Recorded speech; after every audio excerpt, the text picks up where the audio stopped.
Buenas tardes para todos. Para la gente que está en la red, mi nombre es Juan Lagoria.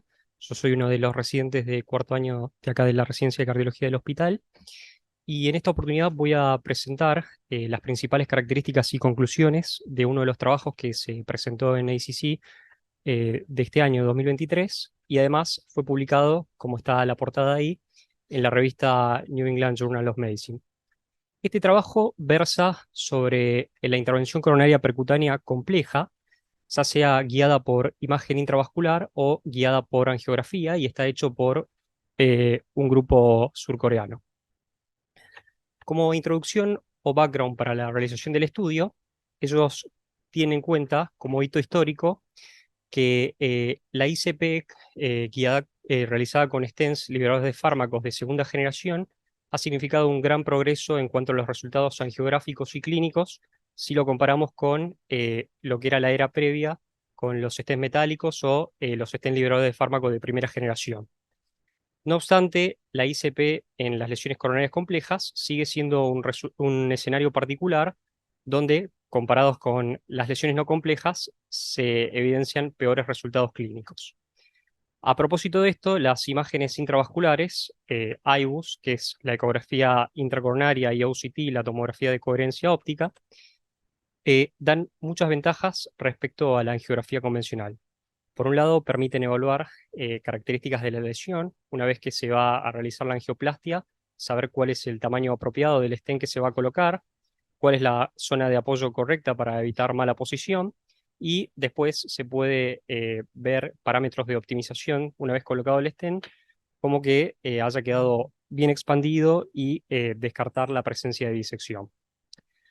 Hasta este momento hay ensayos previos, más chicos, si bien algunos aleatorizados, pero que muestran una tendencia a tasas más bajas de eventos adversos en la ICP que se guía por la tecnología de IBUS.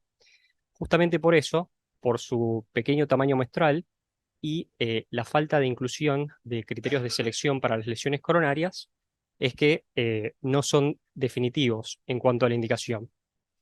Por esto, las distintas sociedades internacionales, la American College, la AJA, las sociedades de hemodinamia y cirugía europeas, hoy en día recomiendan el uso de estas tecnologías, IBUS u OCT, en pacientes seleccionados y fundamentalmente para optimizar la colocación del stent. Entonces, el grupo de trabajo Renovate Complex, PCI, tiene como hipótesis que la ICP, guiada por imágenes intravasculares, mejoraría los resultados clínicos en comparación con aquella que se hace con guía angiográfica convencional en pacientes con lesiones coronarias complejas. Respecto a la metodología, este fue un ensayo iniciado por el investigador con la característica de ser abierto, aleatorizado, prospectivo, multicéntrico, ya que se llevó a cabo en 20 centros de Corea del Sur, y abarcó un periodo de investigación entre mayo del 2018 hasta mayo del 2021, y el análisis que se efectuó fue por intención de tratar. La mediana de seguimiento fue de 2.1 años, con un rango intercuartil de 1.4 a 3, y los sponsors del estudio, que si bien declaran no tuvieron intervención en la redacción del protocolo y después en el análisis, fueron Abbott Vascular y Boston Scientific. Siguiendo con los métodos, se realizó una randomización al azar en grupos 2-1, cada dos pacientes para el grupo de imágenes intravasculares era uno para la angiografía convencional, y el seguimiento se realizó en los que se podía en forma presencial y de lo contrario en forma telefónica, también comparándolo con un registro surcoreano de supervivencia al mes, a los 6 meses, a los 12 meses y luego anualmente hasta que terminó el periodo de seguimiento o tuviesen algún evento. Como criterios de inclusión, se incluyó a pacientes que tenían por lo menos 19 años de edad y se sometían a ICP con anatomía de lesiones coronarias complejas.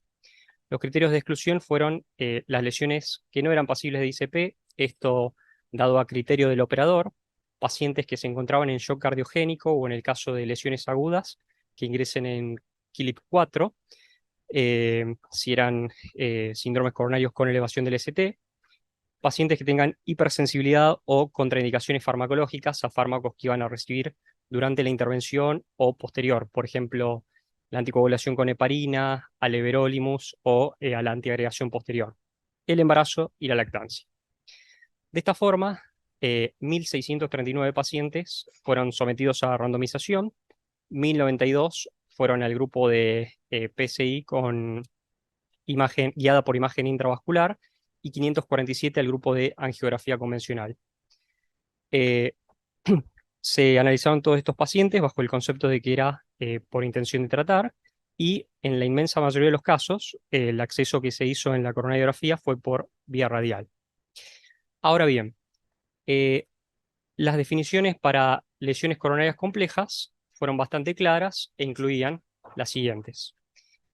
Lesiones que estén en una bifurcación de acuerdo al criterio Medina y que tengan un diámetro de rama lateral de al menos 2,5 milímetros, que se trate de oclusiones totales crónicas, enfermedad del tronco de la coronaria izquierda que no esté protegida, eh, una lesión coronaria donde se prevea un implante de un stent que sea de al menos 38 milímetros, ICP multivaso con dos arterias que se traten en el mismo momento, lesiones que requerirían el uso de múltiples stents, restenosis intrastent, lesiones severamente calcificadas y lesiones ostiales. De esta forma, en la tabla 1 vemos las características basales de los pacientes que se equilibraron producto de la randomización al azar.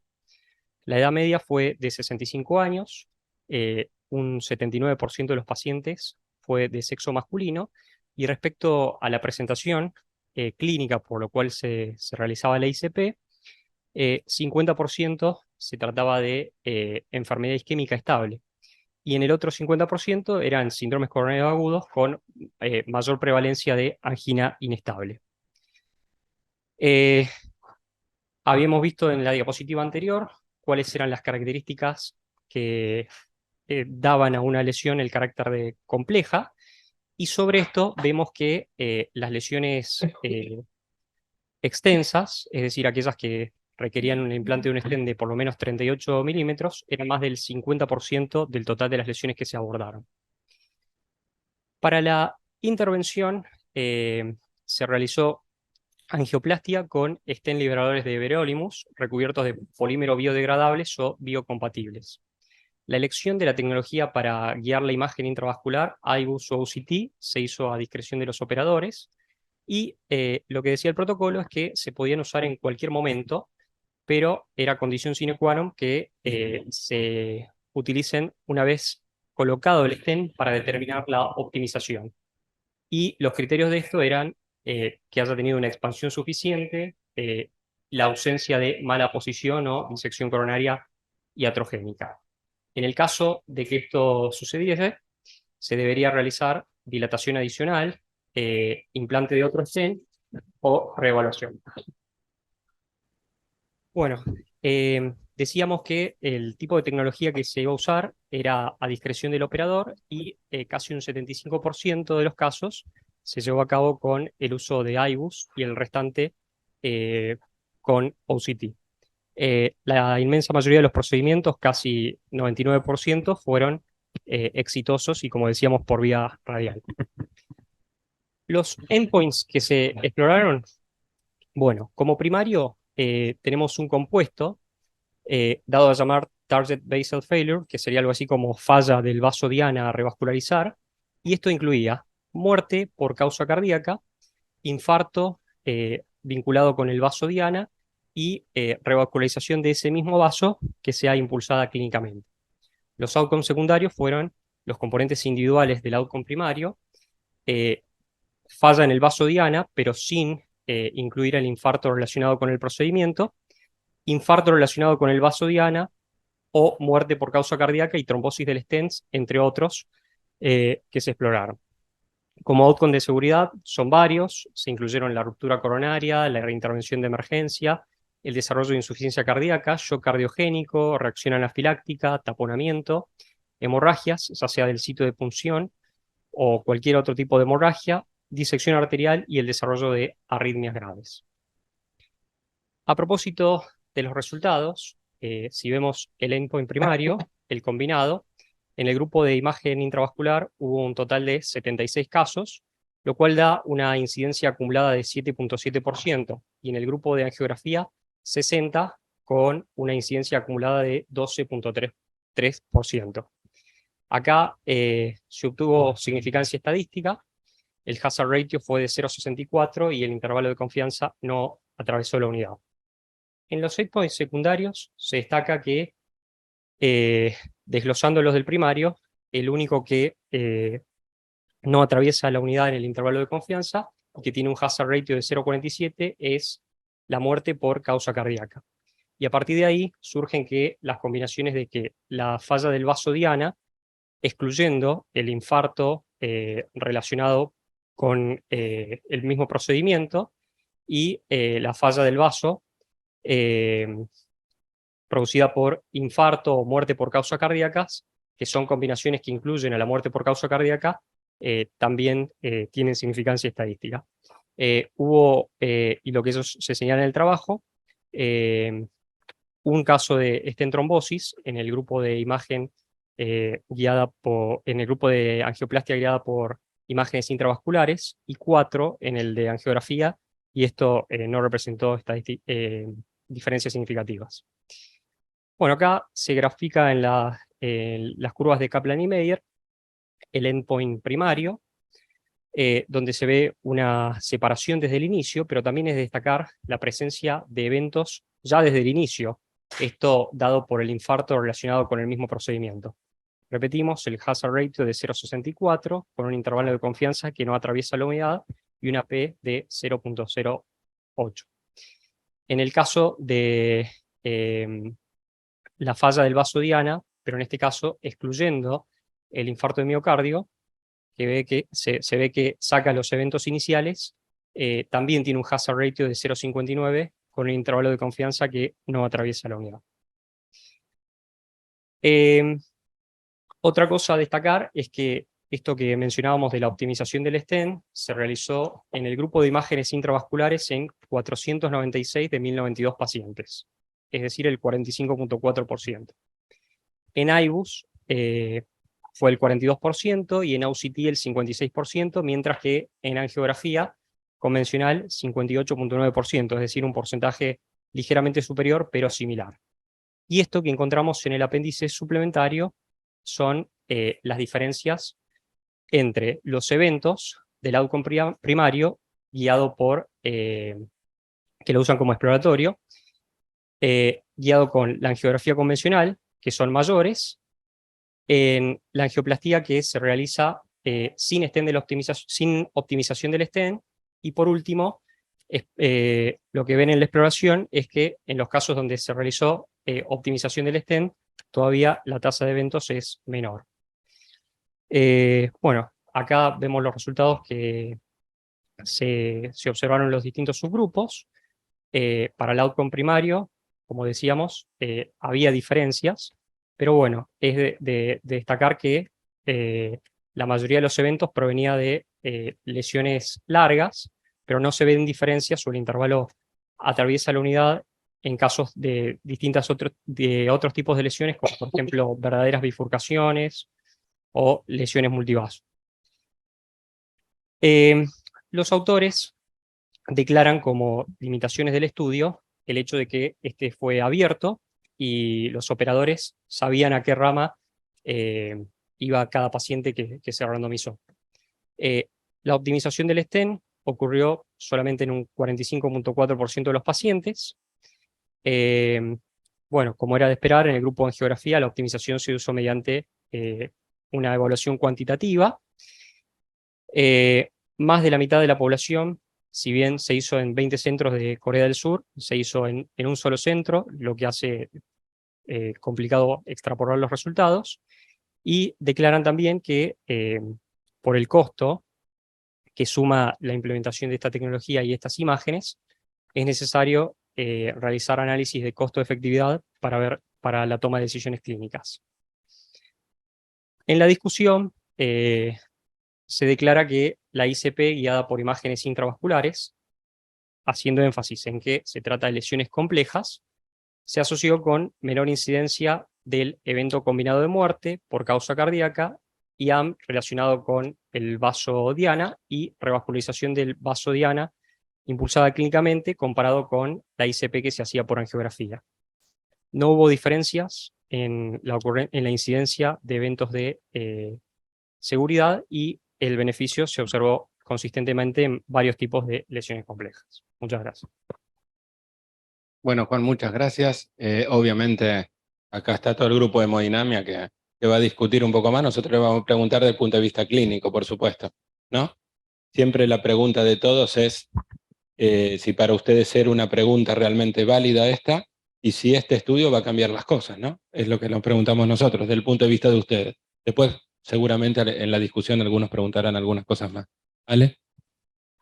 Si lo que plantea el estudio es válido para nosotros, sí, sí es válido. O sea, hace rato que se viene estudiando, y hay un montón de estudios que compararon angioplastia guiada con imagen versus no guiada con imagen. ¿Qué tiene a favor el estudio? Este en particular, el número, es el número enrolado de pacientes, que es grande, y el hecho de que haya tenido impacto en reducción de mortalidad. Hay algunas cosas que mientras vos hacías la presentación acá con Cristian hablábamos, hay algunas cosas que llaman la atención y que nos cuesta explicarlas o no se terminan de explicar. Yo no termino de entender por qué, no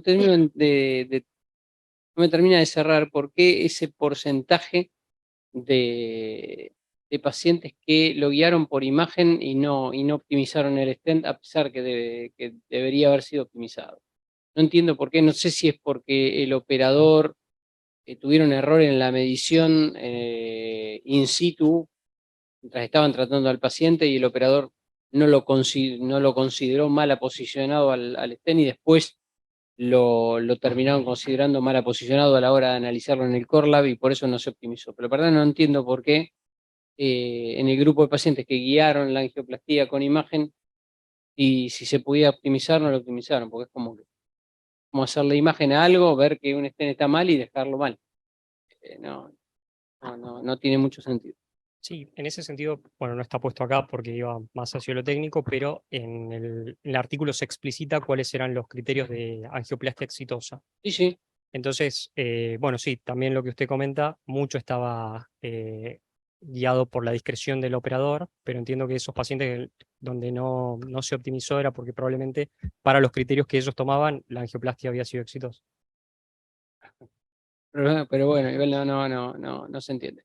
Pero bueno, nada, y la otra pregunta, Rolo, la pregunta que vos te hacías es si esto va a cambiar la historia. Con las imágenes intracoronarias ya llevan varios años en utilización, no es un método del todo nuevo y no es un problema en Argentina ni en el mundo subdesarrollado o en el mundo en desarrollo, el hecho de que no se usa mucho la imagen para guiar la angioplastia, si bien ya había estudios que decían que era mejor, que a los pacientes les iba mejor, que los stents se trombosaban menos. Ahora tenés un estudio que suma, que además baja la mortalidad. Se suman muchos otros escollos, si se quiere, por lo cual no se utiliza tanta imagen. En países como el nuestro, el costo es el mayor escollo, calculo yo. Eh, pero uno no se explica por qué en países en los cuales el costo no es un problema, como puede ser Estados Unidos, cuando vos miras el total de angioplastías que se hacen en Estados Unidos, cuántas serían por imagen, te das cuenta que 20%, 15% en los mejores casos. No, tomando todas, si vos tomás todas las angioplastías, la totalidad de angioplastías que se hacen en Estados Unidos, ¿cuántas se hicieron guiadas por imágenes? Te da eso. No sé, porque nunca vi una estadística separando las complejas, pero no se acerca a un porcentaje alto ni ahí. Y uno dice, bueno, en Estados Unidos el problema no es el costo y habría que analizar cuál es el tema. Quizá uno de los problemas es que no es un método que a quien realiza el procedimiento le brinde una sensación o un resultado inmediato de estar cambiando las cosas. Porque en realidad la angioplastía se hace igual, el stent se hace igual, el stent le resuelve igual el problema al paciente y medio que el beneficio se ve a largo plazo y como todo lo que se ve a largo plazo a veces cuesta meterlo en el mindset del médico para que agregar un método, una intervención para algo que lo va a ver a largo plazo. Y además a veces también como prolonga un poco el tiempo de procedimiento, muchos lo explican por ese lado. Y al prolongarse el tiempo de procedimiento, al tener que agregar una herramienta más, que es la de obtener la imagen, eso puede ser que desaliente a algunos intervencionistas a no querer prolongar el tiempo de intervención y no sumar una herramienta más a la angioplastía. Pero bueno, ojalá cambie la historia. No sé si vamos a cambiar la historia con un solo estudio, que está bueno que haya demostrado la reducción de la mortalidad, pero va a estar complicado. No sé, ¿alguien más quiere preguntar algo o comentar algo? Dani, ahí tiene un micrófono. No, yo quería agregar que en realidad si analizamos qué lesiones se incluyeron, excepto la bifurcación, nosotros tratamos en general, no digo que lo hagamos en el 100% de los casos, que tanto lesión de tronco como lesiones osteales como restenosis intra-stent, tratarlas, o sea, utilizar IVUS, de manera tal que, porque en este estudio creo que no están mostrando de qué población se desprende. O sea, tenemos todo un grupo de pacientes con lesiones complejas, pero no sabemos cuál fue el screening, o sea, cuántos quedaron afuera y por lo tanto no se hicieron IVUS. Pues una angioplastía considerada simple no se emplea el IVUS. Así que yo diría que no estamos tan lejos. Probablemente con esta evidencia uno le meta un poquito más de presión, pero sabemos de hace rato que restenosis intra-stent, lesión de tronco, las lesiones osteales hay que hacerlas con imagen por distintas razones, la mayoría de ellas para entender un poco la lesión, en el caso de la restenosis intra-stent y en todos los casos para optimizar el resultado. Perfecto. Un poco, a esa iba la pregunta, lo que yo estaba pensando preguntar justamente era eso. ¿A quién hoy le miramos, viste, hacemos este tipo de cosas, no? Vos lo contestaste bien. Y una pregunta a nivel clínico, no sé si alguien quiere preguntar algo del trabajo. A nivel de hemodinamistas y todo eso, cuando salió este trabajo, salió hace muy poco, ¿hubo algún impacto en la sociedad de ustedes que decir, bueno, esto, o realmente este trabajo se tomó, bueno, como reafirmando algunas cosas y con duda de otras, ¿no? Como siempre. Impacto en cambio de conductas, no. O sea, sí, se lo tomó como un trabajo trascendente, salió publicado en los newsletters de las dos sociedades que nuclean la especialidad, o sea, a nivel Argentina y a nivel Latinoamérica, pero tampoco un impacto a decir, uy, vamos a cambiar la conducta. Con respecto a lo que vos discutías recién, de a que clínicamente nosotros, digamos, en este grupo, a quién en el hospital estamos haciendo con imagen de la lista de lesiones complejas que incluyeron ellos, nosotros a las angioplastías de tronco las hacemos guiadas por imagen, lo mismo de la restenosis intra-stent, en eso no cabe duda. Después, obviamente, no podemos decir que le hacemos IVUS al 100% de las bifurcaciones que hacemos, ni al 100% de las lesiones largas que hacemos. Si no, estaríamos haciendo mucho más IVUS de los que hacemos ahora. Pero ahí, en ese listado, hay lesiones de las cuales no tenemos dudas de que hay que guiarlas por imagen. El tronco es una de ellas, no hay duda. La lesión osteal, sobre todo la lesión osteal que involucra el tronco de coronaria izquierda, no hay ninguna duda, y la restenosis intra-stent tampoco. Después, con las lesiones largas o las bifurcaciones, bueno, no es algo a lo que rutinariamente a todas le hagamos ultrasonido o alguna imagen endovascular. Bien. Bueno, no sé si alguien quiere. César. César, ahí, a ver, ¿Cuál es la visión de los prestadores? ¿Está aceptado para los prestadores? Por los prestadores, por los financiadores, me refiero. Porque a veces vemos que tenemos que esperar un STEM varios días que no lo autorizan. No sé con esto qué ocurre. Es buenísima la pregunta. Con respecto a los financiadores, hay un mundo discutido de financiadores. Hay financiadores que reconocen la práctica y la pagan. Hay financiadores que reconocen el material y no la práctica. O sea, decir, sí, fenómeno, yo el catéter te lo cubro, pero no te lo considero una práctica. Con lo cual no están validando la práctica. Fenómeno, me das el material para que yo la haga, pero conceptualmente estás considerando que el trabajo de hacer la práctica no vale nada, que lo que vale es el material que incluye.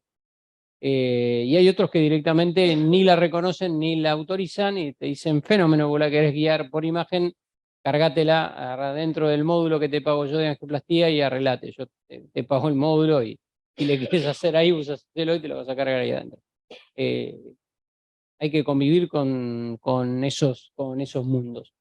Y después en la mayoría de los financiadores, entre un método y otro, de los que tienen reconocido el método, el ultrasonido es el método que tienen reconocido, y son contados con los dedos de las manos los que reconocen el OCT como un método distinto al ultrasonido. La gran mayoría te dicen, el catéter sale más caro, pero para mí lo mismo. Juan, te quiero hacer una pregunta. ¿Yo entendí bien o no hay diferencias entre los dos grupos con los endpoints de seguridad? ¿Es correcto eso? Sí, no hubo mayores eventos en los que se usaban como seguridad en el grupo de imágenes intravasculares. De hecho, algo que decía el doctor es de que se agrega, por ejemplo, tiempo o mayor uso de contraste y por eso asociado mayor compromiso renal, y por lo menos en lo que explicitan los resultados, el tiempo que se suma no es significativo y tampoco ninguno de los otros eventos adversos. De todas formas, no sé, Alejandro, a mí me llama la atención que no haya diferencias en seguridad. ¿Vos qué pensás? Sí, hoy los dos métodos tienen, el material está bastante bien desarrollado y son bastante amigables. O sea, no debería haber diferencias en cuanto a seguridad, no debería complicarse más. Y de hecho no las hubo. No hay razón para que se complique más un paciente por hacerle una imagen endovascular que por no hacérsela. En el estudio, la mayor parte de los pacientes se hicieron con ultrasonido. Se hizo CT en un porcentaje bajo de pacientes. Probablemente por eso no haya dado significativo, como en los eventos, el mayor uso de contraste. Si hubieran usado mucho más OCT, quizá ahí, si uno se pone en una medición más estricta, tenés un aumento de uso de contraste, salvo que hagas la adquisición de OCT con salina o con alguna otra solución distinta. Pero lo habitual es usar contraste, ahí hubiera sido distinto. Pero si mirás los números, la mayor parte de los casos usaron AIBU. Sí, no, Juan, ¿sabes qué? Es que si vos te mirás, los eventos en realidad están vinculados especialmente a la mala posición del stent. Claramente ese fue la gran diferencia, porque en general la selección del material, la cuantificación del diámetro del vaso, que es lo que podría conducir a una disección, a una perforación, el volumen de calcio, todo eso se logra con angiografía convencional. Acá lo que da la diferencia, y por eso se refleja en el largo plazo, es básicamente trombosis y restenosis, que es lo que te lleva al infarto y a la nueva revascularización.